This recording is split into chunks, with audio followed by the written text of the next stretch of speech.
Hello students, इसके previous lectures में हमने क्या डिस्कशन किया। हमने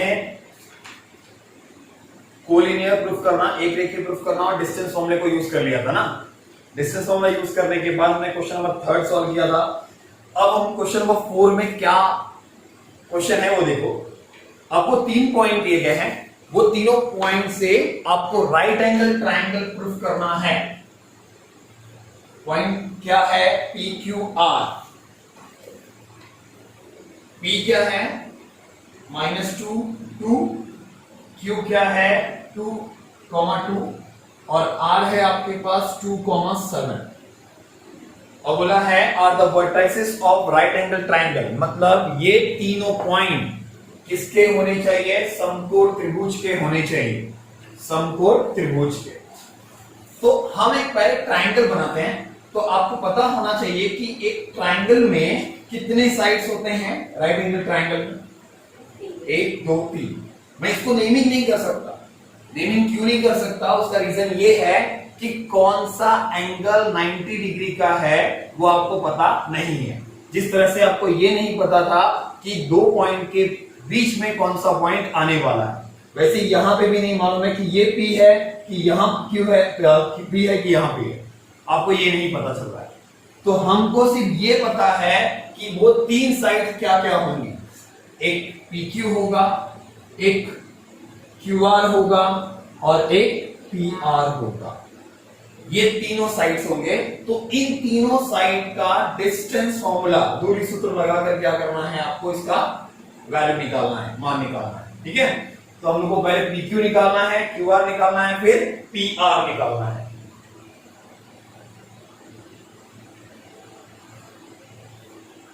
लाइन PQ,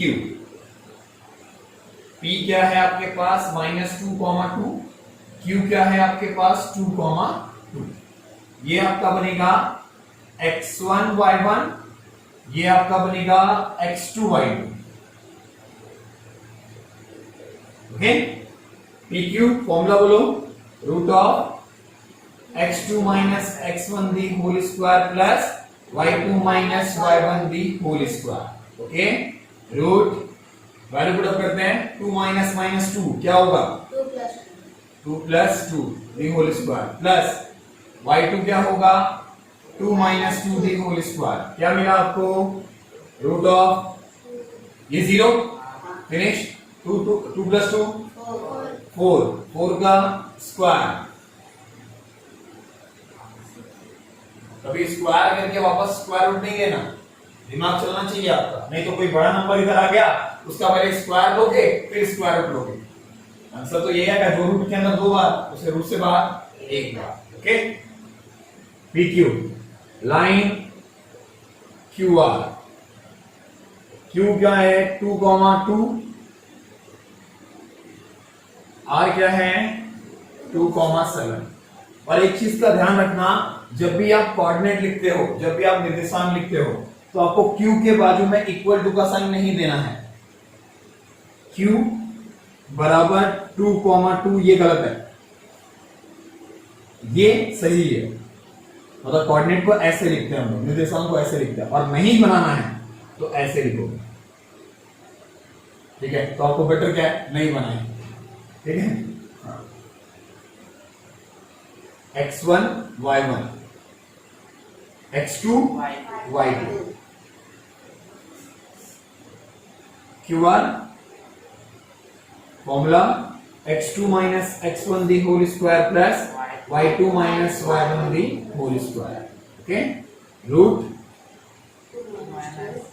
2 - 2 प्लस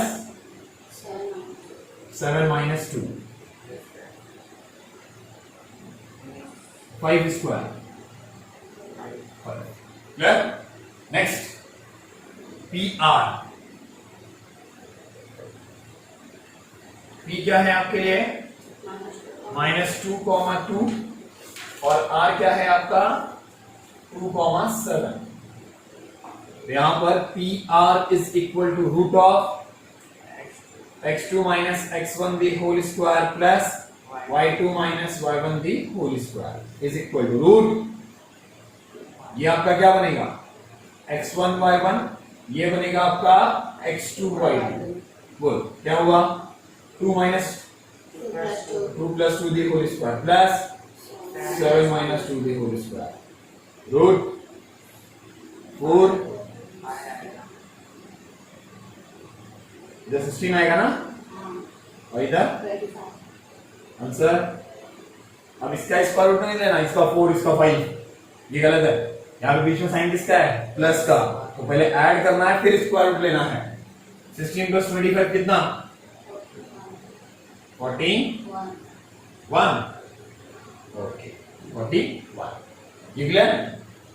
इतना होने के बाद अब आते हैं हम कि कौन सा एंगल, मतलब तीन साइड तो नहीं मिल गई, लेकिन कोलिनियर प्रूफ करना होता है तो अलग सिस्टम होता है। और पाइथागोरस थ्योरम से अगर हम लोग 90 डिग्री देखते हैं तो 90 डिग्री का फॉर्मूला क्या होता है? 90 डिग्री जब होता है ट्रायंगल में तो हम लोग पाइथागोरस थ्योरम में क्या लिखते हैं?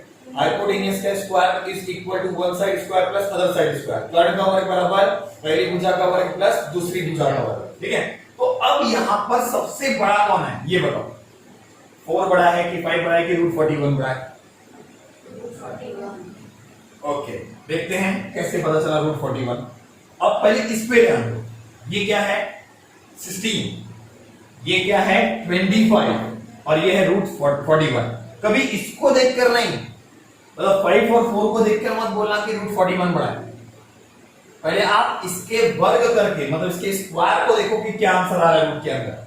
वो रूट के अंदर है ना, तो ये भी रूट के अंदर ही देखना है आपको। तो इसका आंसर 16 आ रहा है, इसका आंसर 25 आ रहा है, और इसका आंसर रूट 41 है, और रूट 41 रूट से बाहर नहीं आएगा। तो अब आपका काम क्या होगा? अब आपको इतना तो पता चल गया कि सबसे बड़ा कौन है, तो हमने क्या किया? सबसे बड़े का स्क्वायर किया।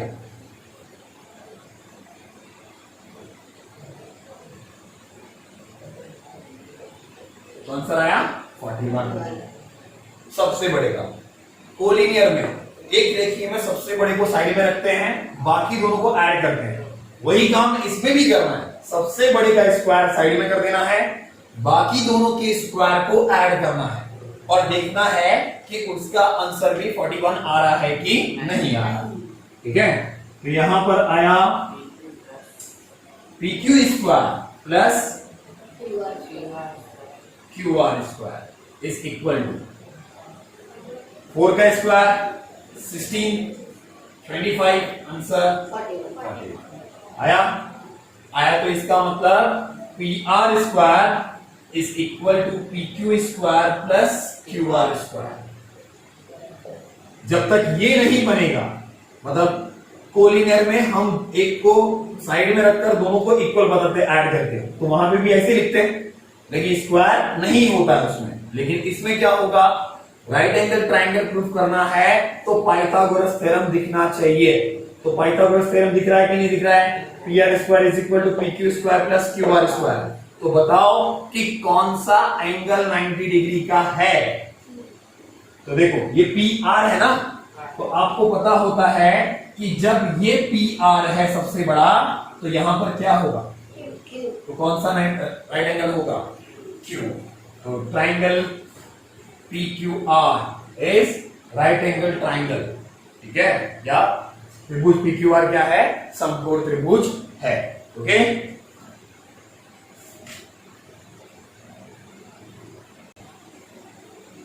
नेक्स्ट क्वेश्चन नंबर 5 में 5 और 6 ये दोनों सेम एज क्वेश्चन, सिर्फ आपको पैरेललोग्राम और रोम्बस की प्रॉपर्टी मालूम होनी चाहिए, मतलब समांतर चतुर्भुज और समचतुर्भुज की प्रॉपर्टी मालूम होनी चाहिए।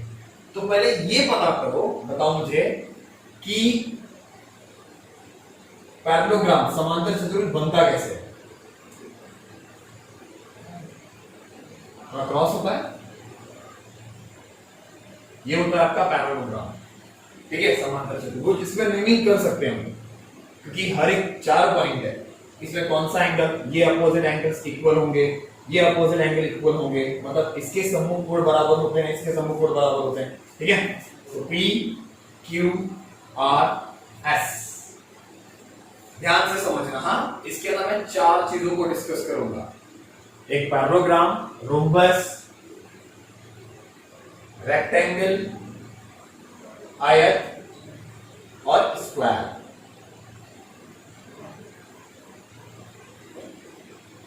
ठीक है, ध्यान से समझना। बाय यूजिंग डिस्टेंस फॉर्मूला, मतलब दूरी सूत्र का उपयोग करके आपको पैरेललोग्राम प्रूफ करना है, समांतर चतुर्भुज प्रूफ करना है। ठीक है, मतलब डिस्टेंस फॉर्मूला का यूज करके आपको पैरेललोग्राम प्रूफ करना है। ठीक है, और रोम्बस प्रूफ करना है, रेक्टेंगल प्रूफ करना हो सकता है, स्क्वायर प्रूफ करना हो सकता है। तो पहले आप इसकी प्रॉपर्टी बताओ साइड के हिसाब से, भुजा के हिसाब से मुझे इसकी प्रॉपर्टी चाहिए, मतलब ये साइड, ये साइड, ये साइड, ये साइड। तो इसमें समांतर चतुर्भुज पैरेललोग्राम में इसके अपोजिट मतलब सम्मुख, एक दूसरे के सामने, आमने सामने वाली साइड इक्वल होती है ना। तो मुझे ये प्रूफ करना है, पहले आप PQ निकालना, QR निकालना, SR निकालना और PS निकालना। किसका यूज करके? Distance formula. Line PQ, line QR, line SR, line PS, सबका वैल्यू निकालने के बाद ये देखना क्या ये दोनों इक्वल है। ये दोनों इक्वल है तो नीचे लिखना कि PS किसके इक्वल होगा? QR के, और PQ किसके इक्वल होगा? SR के। तो ये जो दिया गया वर्टाइसिस है वो किसका है? पैरेललोग्राम का। ठीक है, अब क्वेश्चन पढ़ोगे तो आपको पता चलेगा, लिखा होगा PQRS are the vertices of parallelogram. मतलब PQRS ये जो कोऑर्डिनेट निर्देशांक दिया गया है ये समांतर चतुर्भुज के निर्देशांक हैं, ये आपको पता करना है। तो वो कब पता चलेगा? जब PS बराबर किसके होगा? QR के। PQ किसके इक्वल होगा? SR के। जब ये दोनों इक्वल हो जाएंगे तो आप नीचे लिख सकते हो the given vertices are, given coordinate are the vertices of parallelogram. ठीक है, जो निर्देशांक दिए गए हैं वो निर्देशांक किसके हैं? समांतर चतुर्भुज के हैं। समझा क्या बोला? ये क्लियर? अगर इसी क्वेश्चन में पूछ लिया कि ये रेक्टेंगल होना चाहिए तो क्या करने का? रेक्टेंगल मतलब आयत को 1 2 ऐसा होता है, ये साइड इसके इक्वल, ये साइड इसके इक्वल, ये तो होता ही है, ये तो इसमें भी हो रहा है ना। तो ऐसे कैसे हो सकता है? तो यहां पर ये चीज देखना है, डायगोनल भी निकालना है। डायगोनल मतलब विकर्ण भी निकालना है।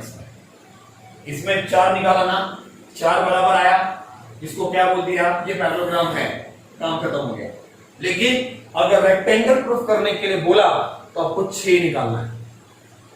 जैसे नेमिंग कर दिया PQRS, तो PQ निकालोगे, QR निकालोगे, SR निकालोगे, PS निकालोगे, और क्या निकालना है? PR भी निकालना पड़ेगा और QS भी निकालना पड़ेगा। कितनी बार? 6। तो क्या दिखेगा आपको? PQ किसके इक्वल होगा? SR है। PS किसके इक्वल होगा? QR के। और PR किसके इक्वल होगा? QS के। जब ये सब इक्वल हो गए तो हम लोग बोल सकते हैं कि ये क्या बनाएगा? रेक्टेंगल, आयत बनाएगा। समझा? क्या चीज बताया? समांतर चतुर्भुज हुआ, पैरेललोग्राम हुआ तो आपको सिर्फ 4 साइड निकालनी है। ठीक है, लेकिन अगर रेक्टेंगल हुआ तो कितने साइड निकालने हैं?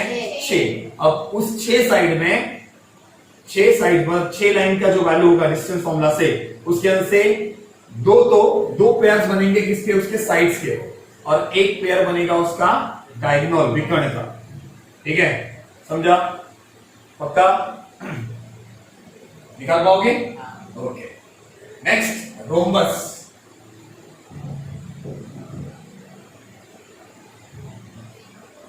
ये होता है रोम्बस। जस्ट लाइक इसको अगर देखा जाए तो ये स्क्वायर जैसा दिखता है। ठीक है, ये आपका स्क्वायर। तो दोनों में क्या फर्क होगा? A B C D, AB निकालो, BC निकालो, CD निकालो और AD निकालो। कौन सा यूज करके? Distance formula.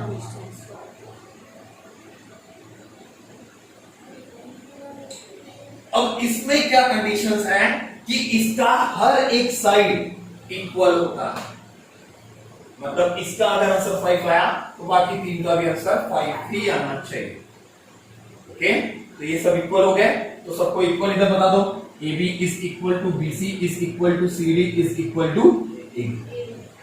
Therefore, the given vertices are given the coordinate are vertices of rhombus. दिया गया निर्देशांक किसका निर्देशांक है? समचतुर्भुज का निर्देशांक है।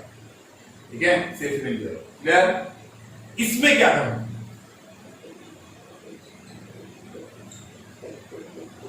ओके, ये चार निकालना ही है। अब ये जो आएगा मतलब 1 2 3 4 ये AB BC CD AD तो इक्वल होंगे, ये चारों एक साथ इक्वल होंगे, लेकिन इसके अंदर AC किसके इक्वल होगा? BD के अलग से। मतलब इसका आंसर अगर 5 आया तो इसका आंसर भी 5 आएगा, तो इसका आंसर 5√2 आएगा। अगर AC का आंसर 5√2 आया तो BD का भी आंसर कितना आना चाहिए? 5√2। तो याद क्या रखना है, जब भी आपको पैरेललोग्राम और रोम्बस मतलब समांतर चतुर्भुज और समचतुर्भुज दिया गया तो आपको चार साइड निकालनी है। क्या यूज करके? डिस्टेंस फॉर्मूला, दूरी सूत्र का उपयोग करके। ठीक है, और आपको इतना पता होना चाहिए कि समांतर चतुर्भुज में उसके साइड्स क्या होते हैं? इक्वल, मतलब उनकी सम्मुख भुजाएं क्या होती है? बराबर होती है। ये इसके बराबर, ये इसके बराबर। ठीक है, चार। लेकिन और रोम्बस में इसके चारों साइड इक्वल होते हैं, चारों भुजाएं क्या होती है? बराबर होती है। लेकिन रेक्टेंगल और स्क्वायर में दो एक्स्ट्रा साइड निकालनी पड़ेगी। क्या? उसके डायगोनल्स। ठीक है, तो ये डायगोनल्स कैसे मिलेंगे आपको? डिस्टेंस फॉर्मूला से ही मिलेंगे, लेकिन ये दोनों डायगोनल्स क्या होने चाहिए? इक्वल होने चाहिए। ठीक है, विकर्ण क्या होने चाहिए? बराबर होने चाहिए। तो क्या क्या आया?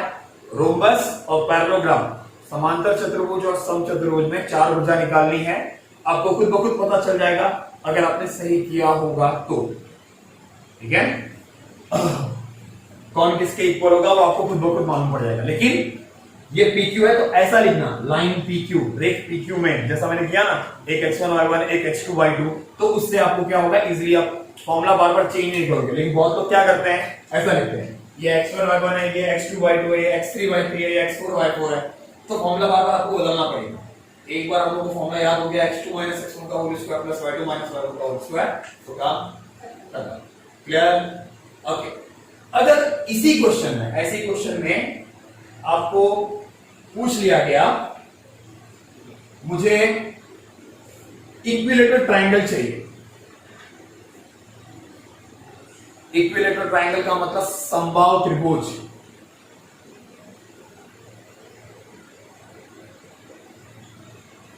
तो आपको पता होगा समबाहु त्रिभुज की तीनों भुजाएं, इक्विलेटरल ट्रायंगल के तीनों साइड क्या होते हैं? इक्वल होते हैं। तो इसको मैंने A लिख दिया, B लिख दिया, C लिख दिया।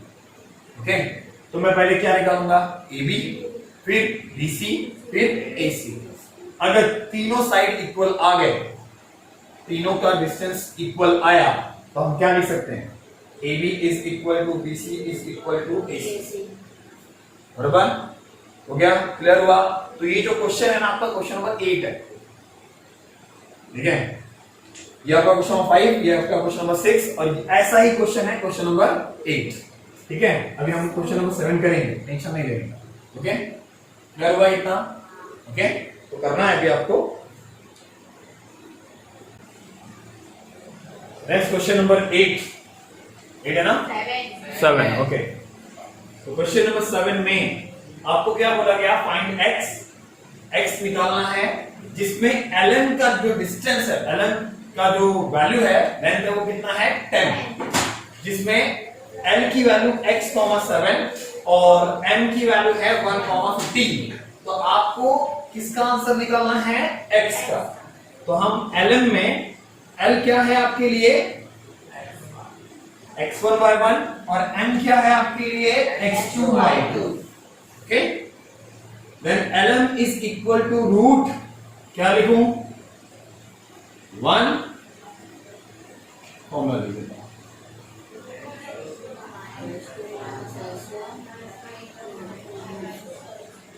Okay, then ln is equal to कितना है 10।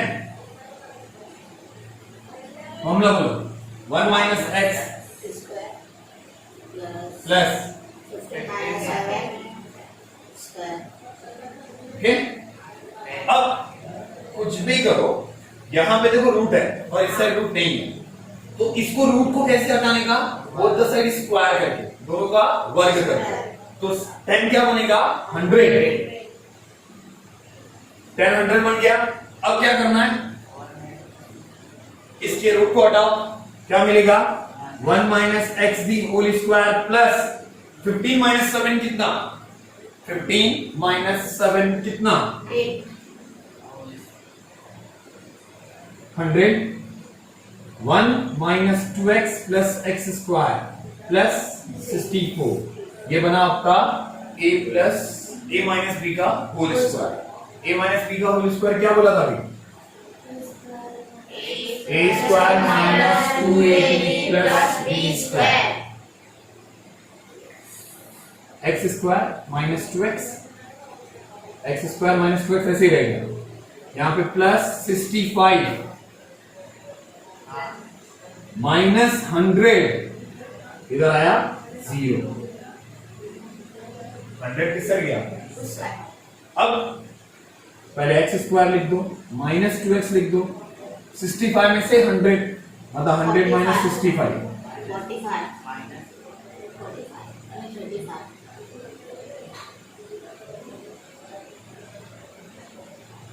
अब आ गया ये क्या इक्वेशन, कौन सा इक्वेशन है ये, स्क्वायर वाला, ध्यान से समझना। ये आप पढ़ोगे चैप्टर नंबर 2, अलजेब्रा का जो चैप्टर नंबर 2 है उसमें ये टॉपिक पढ़ने वाला है, इसको बोलते हैं ग्रेनफेल्ड मतलब फैक्टराइजेशन मेथड। अब मुझे ये बताओ, इसका आंसर माइनस में आने वाला था, इक्वल टू 0 यहां था, मैंने इस साइड लिखा, अगर मैं x इज इक्वल टू 0 लिखूं या 0 इज इक्वल टू x लिखूं, बात तो एक ही है ना, तो मैंने इक्वल टू उस साइड लिखा। ओके, अब आपको गुणनखंड करने आता था, फैक्टराइजेशन, मुझे ऐसे दो नंबर बताओ जिसका मल्टीप्लाई करने पे 35 आए, जिसका मल्टीप्लाई करने पे कितना आना चाहिए 35 और माइनस करने पे 2 आना चाहिए, 7 और 5, 7 माइनस 5 कितना होता है, ध्यान से ये फैक्टर सीखना, 90% बच्चों को ये फैक्टराइजेशन जल्दी आता नहीं, ठीक है। अब मैं जो बोल रहा हूं ध्यान से सुनो। अब जैसे सेकंड चैप्टर में आप अलजेब्रा में पढ़ने वाले हो, लेकिन अलजेब्रा में जब सेकंड मैथ्स 1 के फर्स्ट सेकंड चैप्टर में जब आप पढ़ोगे इसे तो आपको बहुत सारे ऐसे नंबर्स मिलेंगे, लेकिन अभी मैं जो सिखा रहा हूं उसको ध्यान से सीखो। ये क्या है 35, इस 35 के पास साइन कौन सा है माइनस, और इधर क्या है 2, इस साइन को मत देखो, ये साइन लगेगा। जब कभी भी आप थर्ड नंबर को देखोगे तो उसमें ये देखने का कि क्या नंबर है और उसके पास साइन कौन सा है, तो वो चीज आपको रिपीट करनी है।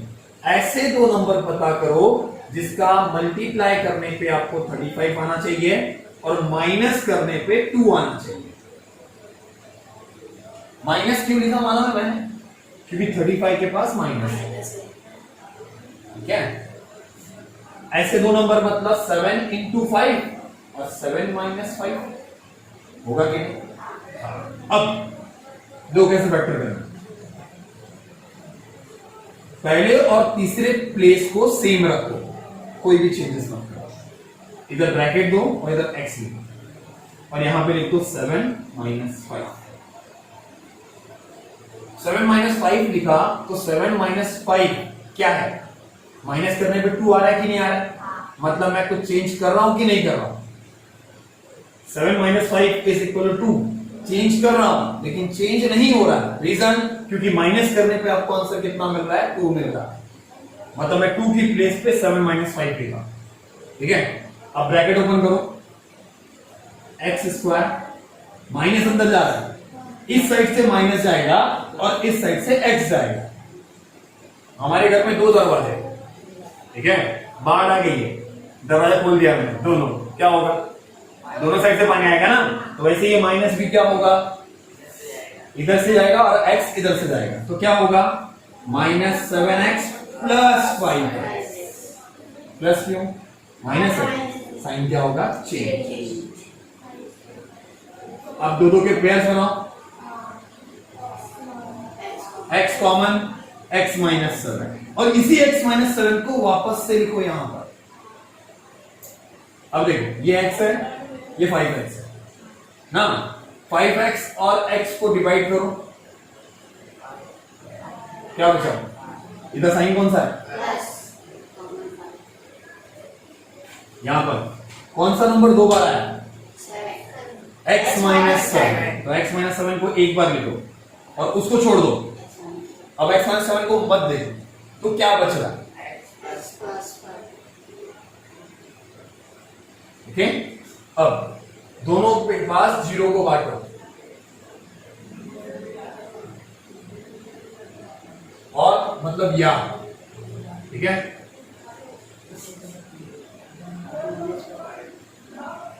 हो गया 7 और माइनस 5। नहीं समझा?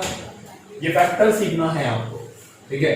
और कल हम लोग जो चैप्टर पढ़ेंगे, ये मैंने आपको टॉपिक क्लियर किया, ठीक है। तो नेक्स्ट अभी जो लेक्चर्स आएगा आपका अलजेब्रा का भी आएगा साथ में, ठीक है। तो हमको ज्योमेट्री का अभी मैंने एक एक्सरसाइज किया, तो अलजेब्रा का हम लोग सेकंड चैप्टर करेंगे, ठीक है। वो लगातार क्या होगा, मतलब अल्टरनेट डेज पे हम लोग क्या करेंगे, लेक्चर्स को चला देंगे। तो ज्योमेट्री भी आना चाहिए और अलजेब्रा भी आना चाहिए, ठीक है। ये सॉल्व करो, ओके। मिलते हैं हम नेक्स्ट लेक्चर में।